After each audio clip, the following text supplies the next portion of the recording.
How about Babs getting rehired? Babcock is back behind the bench. What do you make of that? The University of Saskatchewan.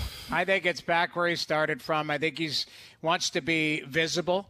He did the NBC, did the, I don't know if you call it the apology tour or whatever. I don't even think he had, honestly, don't get me, I don't think he had that much to apologize for. I know he made a mistake with the Mitch Marner situation, but it wasn't the worst thing in the world. And I think he's a great coach. And he got this team to a certain point, and now they're going to go to a different point with a new guy. I just saw his name trending and people wanting to kick him in the ass.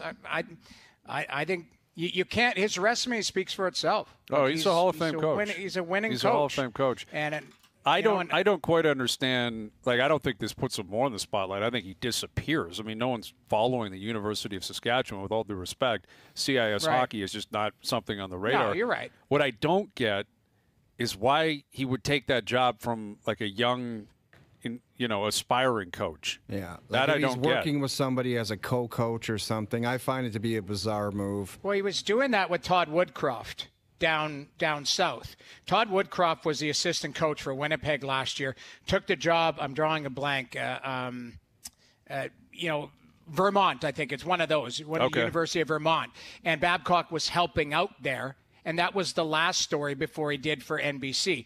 I think what he's doing is just kind of keeping his game sharp a little bit. Like, he's still getting paid. He's not forfeiting $6 million a year. No, the Leafs are still paying him. Right. So he can't sign with another team or do anything. So you can just sit at home and collect a check, or you can be involved in something, a program.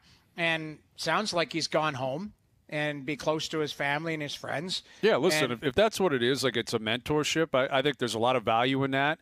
I'd be curious to get a candid answer from the players, because I can speak from my own experience. I didn't play university hockey. I was friends with a lot of guys that did, and I know a lot of guys that did. You're not in the mood. You're just not in the mood. You're transitioning out of hockey, more or less. You're still playing. Yeah, nobody wants to hear the big league stuff, and I'm going to threaten. No. You'll never play again. They want to have fun, work hard, common goal, blah, blah, blah. Right. But they don't need to be big league by an NHL coach with the track record. They just don't need it. No, exactly. It's not. I'm sure there's a couple guys who might think. Not for me. Exactly. There's probably some guys who think I might be able to use this to help, and maybe I play in Europe after this, or maybe I do get a shot playing in the Coast or AHL. And there have been stories over the history of Canadian university hockey where guys have made it. Steve Ruchin has made it. Joel Ward. Joel Ward made it. But most of the guys are just like, I want to go play and then have beers, and that's it. I'm not bag skating. I'm not, like, that's not the way this works. So we'll see. We'll see. And Babcock's probably aware of that. But I wasn't expecting that news. Like, when Dreg sent that tweet out, he's going to the University of Saskatchewan. Like, I don't know where that was in Vegas off the board in terms of what that would be paying. Mm-hmm. And he's probably going to leave at some point, too, when he gets a job offer he wants and when he's ready to give up the Maple Leaf money. Right? Right. Like, he's going to take off. He's not going to commit to university hockey if another team calls him up and offers him a job. Oh, he'll be getting another gig. As much as I'm not a fan of his, he'll be getting another gig. Oh, yeah. It's just a matter of time.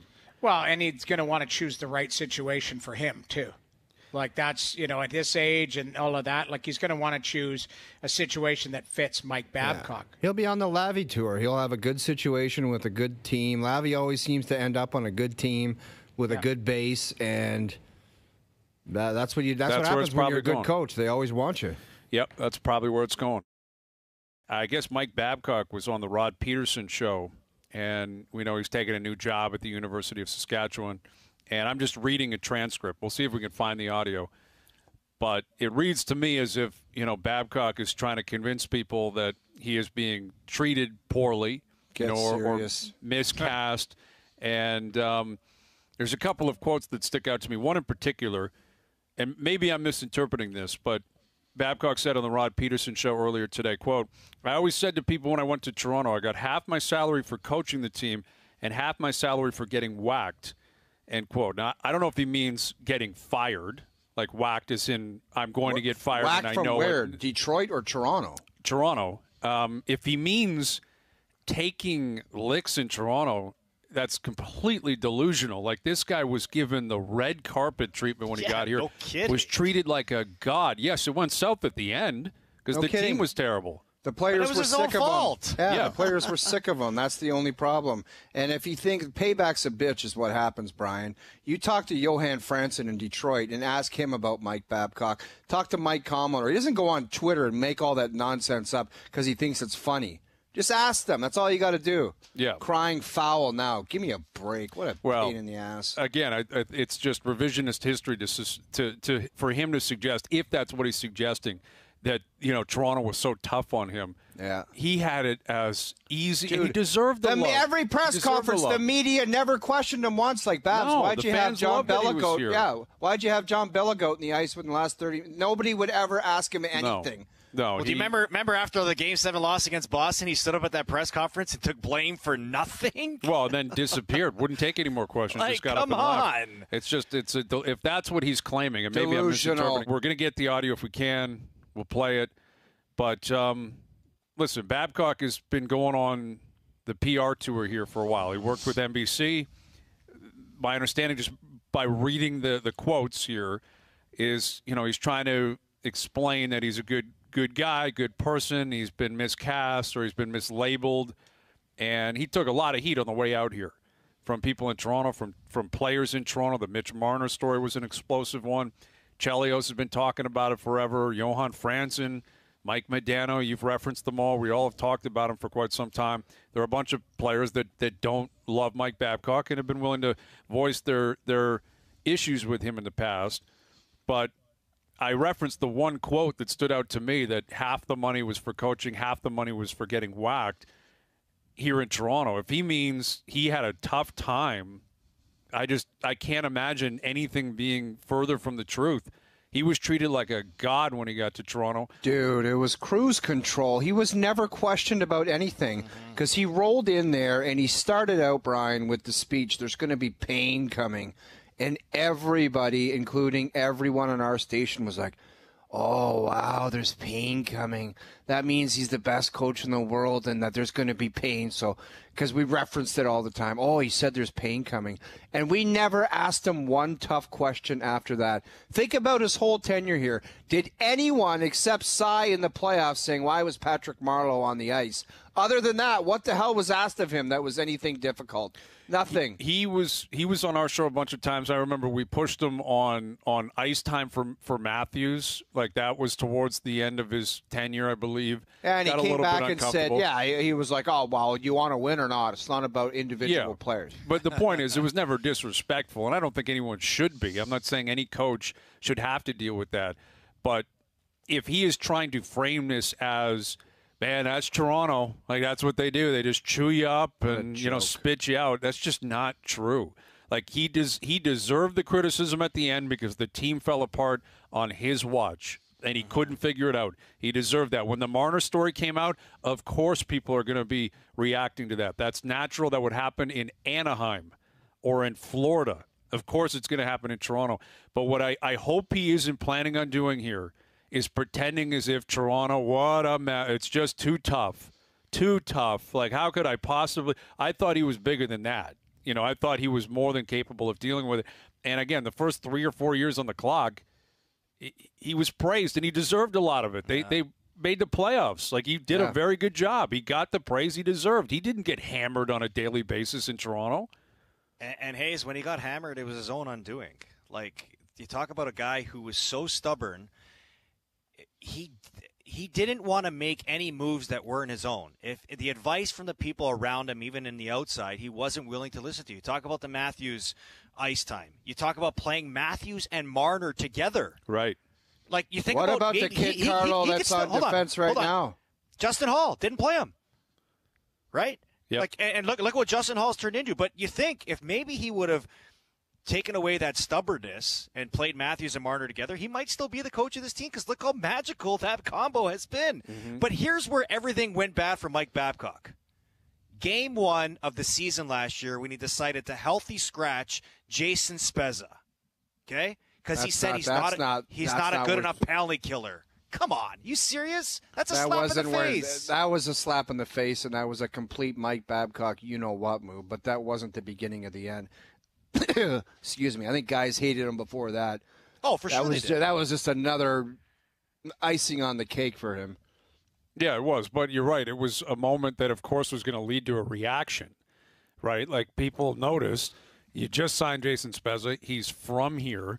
They were playing Ottawa? They were playing his former team. Yeah, but does it shock you, though, Hayes? This guy, this is the coach who had Mike Modano, one of the classiest players to ever play the game. He let him stay on 1,499 games and would not dress him, and he finished his career with 1,499. What kind of move is that for Mike Modano? Because that's what he is. That's whatever you think of that move, that's what the coach is. Figure it out. It's nothing new. And listen, he's doing his tours, and he's entitled to his own opinion and viewpoint. He's going to get back in the game.